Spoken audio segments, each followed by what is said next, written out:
Hi there, welcome back to Not Another Budget. I'm Nicole, and on this channel I'm attempting to cash budget my way out of debt, fix every years of financial misbehaviour, and sheepishly crawl back in and go, I'm so sorry I released a delirious change stuffing video. I'm glad you all enjoyed it. Certainly that was the impression I got from the comments anyway. And whilst I am not delirious anymore, I'm still not 100%, so generally quite breathless, very prone to coughing. Whatever this flu thing was that hit very quickly, literally Monday, Wednesday, obviously you saw what state I was in Wednesday, it is now Sunday. But yeah, I was not well. And we're still going through the recovery. So we're going to do our best to get through this video. But I mentioned that there was also there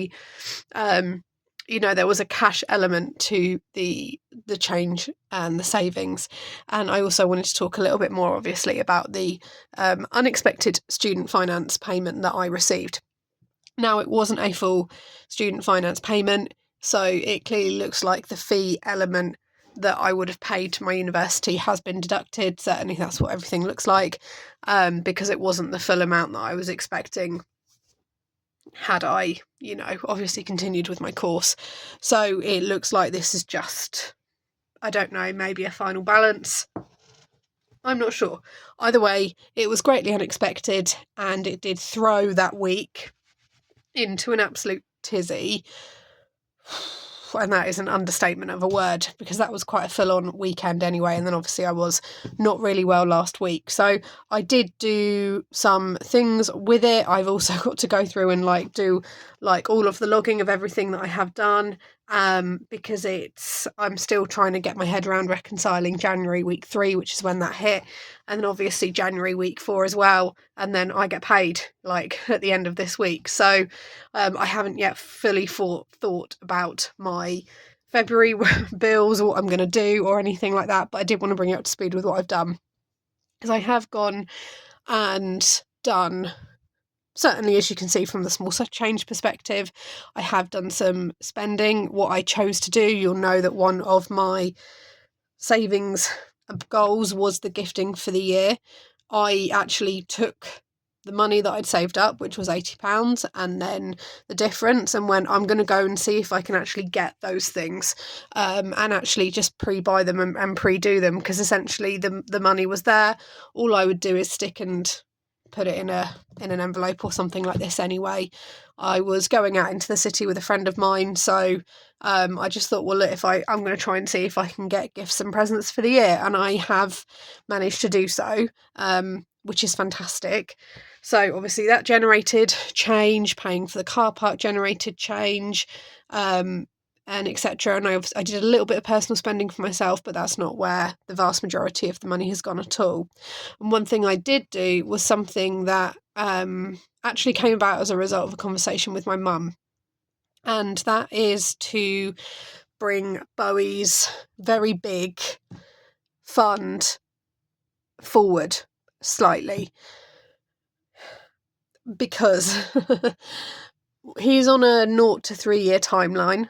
If he exceeds 3 years, that'll be wonderful, but we're a year down.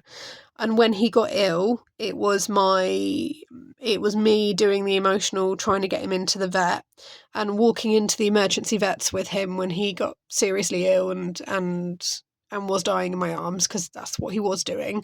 It was £895 immediately, before you even talk to insurers or do anything. And my mum was the really calm, logical one who would put the money on the table and went, yeah, it's fine, whatever you need to do it. And discussing with her how he was.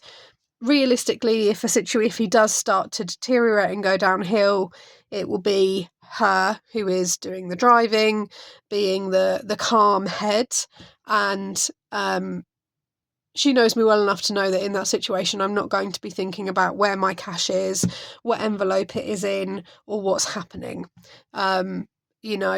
He's also not insurable anymore because of his age and his conditions. So we had a discussion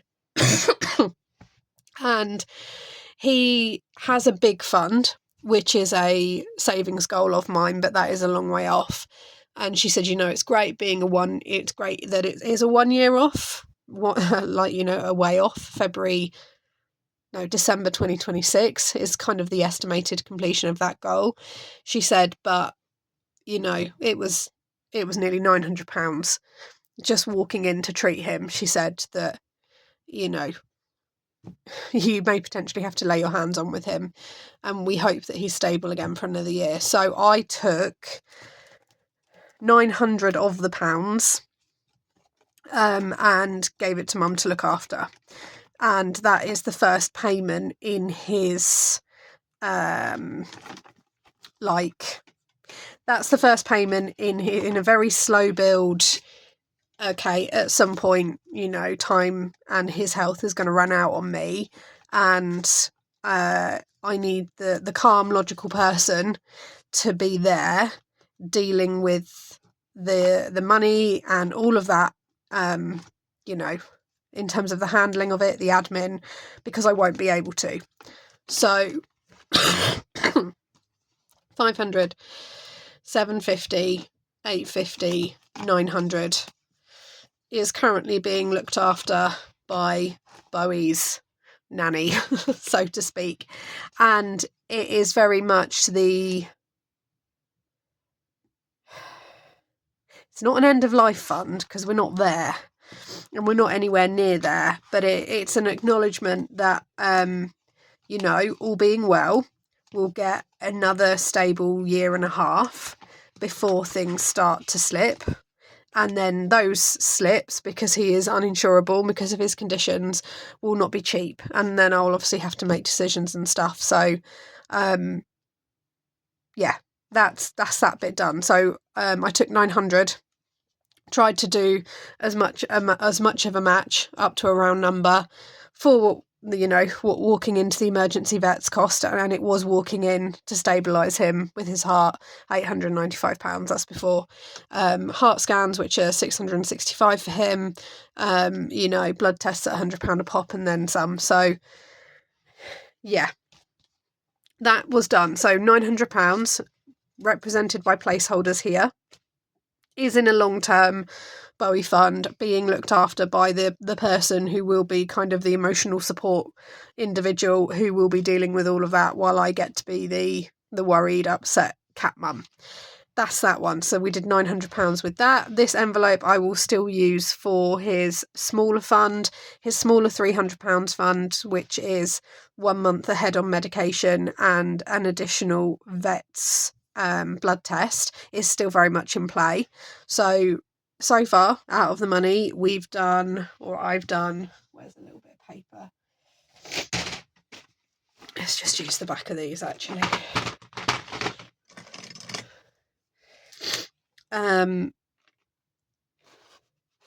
So the £500 gifting fund is, we're going to say, done. Any unspent amount will go back into kind of the pot, and I'll look and see, right, do I need to do anything else with it for the year? But no, I've gone ahead. Parents' birthday presents have been ordered, and someone who was a new subscriber did comment and go, can that be homemade? Christmas will be for them, but for me, my parents' birthdays literally fall 6 and then 7 weeks after Christmas. So I don't and haven't had enough time to try and turn around something homemade, working kind of both full-time and also being I'm a solo person household, so all of the household stuff falls to me. So if I get sick, for example, it's a week where no laundry gets done, no housework gets done, and then I have to play catch up, no listing on Vinted, no anything like that. So it's purely been a matter of time. There are some homemade things that I do want to do for them, but they will roll until Christmas, which is the only reason why I've not done it this time coming up. So the £500 gifting fund is done. £900 has gone on a longer, we're just going to call it Bowie fund. That's one that I won't immediately return to for some time, but there is a little bit of peace of mind knowing that, okay, whatever happens, that's in there. And then that immediate payment to an emergency vet or to a vet kind of gives me that breathing space to then come away, look at my envelopes, look at my overall financial situation. And also I don't have to worry about whether that's in cash and do they take cash or not. Like, Mum will look after all of that. And then the big one was the 3K binder, which is operating as my 1 month ahead. My expenses are not £3,000 a month. If you've been around here for a while, you'll know that. I very much try and keep my expenses to within that, and then, if I need to do more, I have to earn and generate more. But on a very standard month, £3,000 is not worth is not all of my expenses. One thing I have done is I have gone ahead, and I guess this does count as part of my month ahead, but it's not physical cash going into the envelope. I've gone ahead and paid 1 month ahead on my rent. I will still continue to pay my rent in each month, but I've got 1 month ahead in the kitty, basically. And that is because although I have no intention of moving and I have no intention of leaving my house, and, all being well, things stay as they are and I get to kind of stay here as a long-term stable tenant that the landlord is happy with.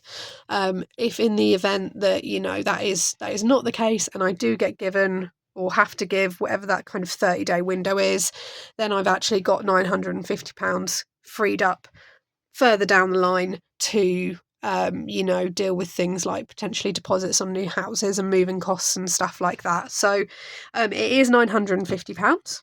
But it's not £950 cash in this envelope. So I'm going to go ahead and put it in.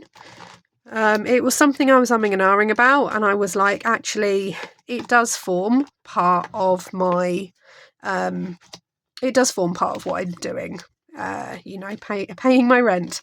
So we've got 150, and we're just going to go through and stick some placeholders in. Realistically, if I wanted that physical cash back, then I could just not make a rent payment in February because I've already paid it. But the whole point is that one is done, which is something I want to try and stick to. My rental contract is up in February, and the letting agency were completely fine when I was like, I'm just going to pay a month ahead. I just kind of said like, oh yeah, after the whole wage day shenanigans, blah blah blah, which they were fine with. I was like, I just want to make sure there's something there just in case anything ever happens again. Well, that was what I told them. And they were fine. So what have we got? So 950 take 150 take 50 take 200 take 100, and then I've got another 250.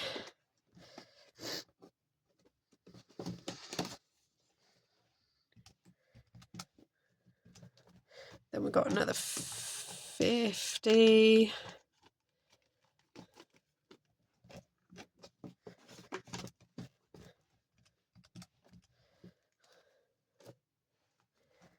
Take 100. Okay.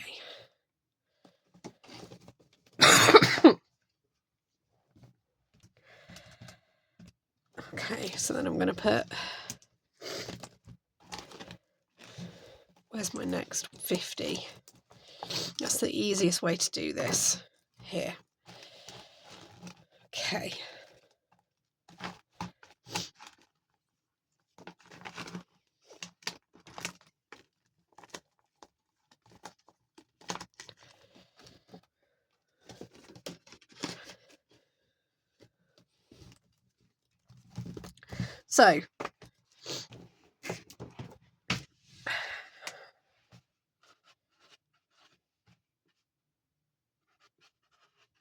So into the 1 month ahead is 950, but it is specifically a rent payment which I have gone ahead and paid. So I am 1 month in credit, I guess, to my landlord and to my letting agency, and that is then done. That does form part of the 1 month ahead. I did and ah and go, do I placeholder it? Do I do it as something additional to the 1 month ahead? But then actually that kind of defeats the purpose of what I want to do, which is make sure that that 3k is dealt with. And if I need that 950 actually as physical cash, like I said, I just won't make a rent payment in February. But that is A, not needed, and B, not the intended purpose at all. It's just kind of an acknowledgement that, you know, you always hope that a rental inspection goes well. Mine is 2-3 months away, but then often kind of if it doesn't go well and then you're left kind of scrambling, I know that at the very least I will have 950 sitting there that I can you know, put specifically towards a rent related purpose, because I don't believe I'll have the 3k fully funded by then. So at least this is done and it's not as cash, it's locked away. So I've obviously gone ahead and done other things as well. I've also, I think it was £79.40, I think went into the outings fund. My budget binder is actually, my budget planner is actually downstairs, otherwise I'd bring you up and kind of take you through. But once everything is fully reconciled, I'll do that then. So the £500 gifting fund has both been funded and has then started to be spent. So you will see that on my budget as a basically gifting expenditure. With any change and stuff, we'll kind of wait and see. There was a couple of things I ordered which I wasn't, like, you know, having had them now arrive, I need to kind of just sense check and go, yeah, I'm happy with this as an option or not. So that will probably all even out in the wash at the very end of the month. £900 into a larger Bowie fund, and like I said, that kind of wasn't one which was going to be looked at for a while, but sometimes you do need someone who was literally there with you in that moment going, I'm going to be that person the next time, you know. And that at the same time, you know, mum absolutely had no objections, handed her credit card over and went, yeah, we'll pay for it. But I don't want to have to put her in that position again, if I know at the very least I've kind of covered, you know, something. So that's been done. £900 into a larger Bowie fund. We're going to let that one rest for a while. £950 into the 1 month ahead. We're still going to continue to build that, but that'll be built on a cash basis. And then £79.40, I believe, was the little small change so far. And that's just everything that's happened within week 3. Week 4, which has just gone, obviously I wasn't very well. My appetite was not great, and I also didn't do any forward planning, so I did spend what I really did have a taste for was for fruit, but obviously not forward planned very well, and was just trying to like cope with the costs of being sick. So there was a lot more kind of expenditure on cold and flu meds, juices, smoothies, things that would soothe my throat. And I know they're an absolute waste of money, but they were a godsend to me last week, like the pre-prepared like fruit packets and stuff like that, and little like nibbly kind of like rolled ham and cheese things, just because I didn't have it. I was in bed by like 7:30 most nights, and I sound awful, but yeah. So this is everything that's kind of happened within week 3. Week 4 has obviously had a little bit more kind of discretionary spending on stuff like that. But when you're sick, hey, what do you expect me to do? Like the brain was not there. I was going into school and teaching and giving my brain cells to the kids, as you obviously saw on Wednesday's video. The video coming tomorrow will be the January week 3 reconciliation, because at the end of the week, obviously that student loan payment drops in, and you'll be able to see, you know, how it all kind of pulls out and transpires. And then January week 4, which was last week, will also be coming Wednesday, I think, in that video. And then Friday's video is the plans for February, because I need to start thinking about those as well. The good news is that I know what I'm getting because I am salaried, so there is no change to that now, and February is a shorter month. So despite the student loan payment coming in, I can't let up on my selling focus and my hoarding cash vintage focus. Mum is looking after an important part of it for me. I guess the letting agent is looking after another important part for me. Kind of saves me a job really of trying to get that money, that 950 kind of in the account to pay something. It's just done. And then I also need to see how I've been going through on the outings fund, because obviously that is small change building and that grows quite quickly, and obviously sense check where we are with the gifting and my other funds as well. At the moment, I know I've got Christmas, just got kind of spitballing back and forth. I know I've got Christmas on my list of like sinking fund savings goals for this time round. I don't know if I'm going to keep it on there for this quarter, or whether I strike it off and move it to a quarter two focus. So all of my goals, for those of you who are like, what?